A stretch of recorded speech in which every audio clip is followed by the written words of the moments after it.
नमस्कार friends, Odia series को आपण मानकु बहुत बहुत स्वागतम।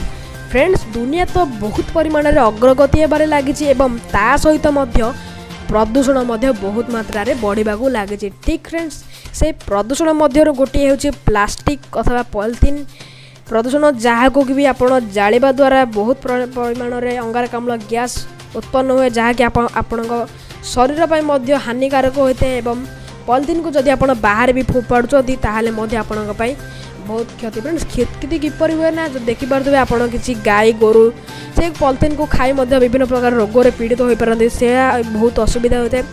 फ्रेंड्स, आपण मैंने जानिथे कि नरेंद्र मोदी नियम स्वच्छ भारत अभियान, से स्वच्छ भारत अभियान एवं कार्यकारी करुँची, हेले कौन हम फ्रेंड्स, लोक तो इंटरेस्ट दौना, जहाँफल कि पूरा देश अथवा आम राज्य में बहुत सारा आवर्जना एवं भी स्थित रही। तो फ्रेंड्स, ताको हटाइवाई आमर सरकार गोटे नुआ योजना आरंभ कर, जहाँ द्वारा कि आपको किसी टंका मिले आपड़ जब प्लास्टिक बोतल हो अथवा एभली किसी रूल अच्छी जो भीतर कि प्लास्टिक बोतल एवं किसी आपड़ जदि से मेसीन भितर पकाइबे ताहले आपको किसी अमाउंट टंका मिल जाए।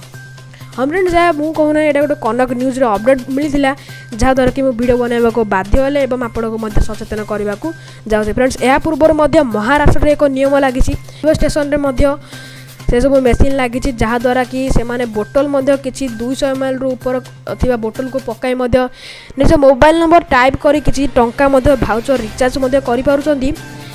हाँ फ्रेंड्स, यह ठीक कथा। महाराष्ट्र नियम को देखी आम सरकार एभली नियम काढ़े बोली आशा करुँच। फ्रेंड्स, यह अक्टोबर 2 तारिख कार्यकारी हे बोली आशा करा एक बैठक में कहुई अक्टोबर 2 गांधी जयंती कार्यकारी हो।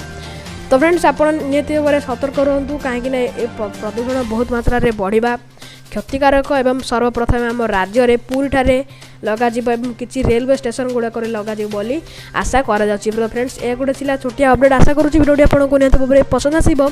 जदि आपको ये वीडियो पसंद आसे गोटे लाइक करेंगे, आम चैनल को जदि सब्सक्राइब करना प्लीज सब्सक्राइब करूँ, कहीं आम आपको एमती किसी डेली वीडियो अपडेट दे था। फ्रेंड्स, रोची पुणी थोड़ा देखा नेक्स्ट इंटरेस्टिंग वीडियो रे। Take care and bye.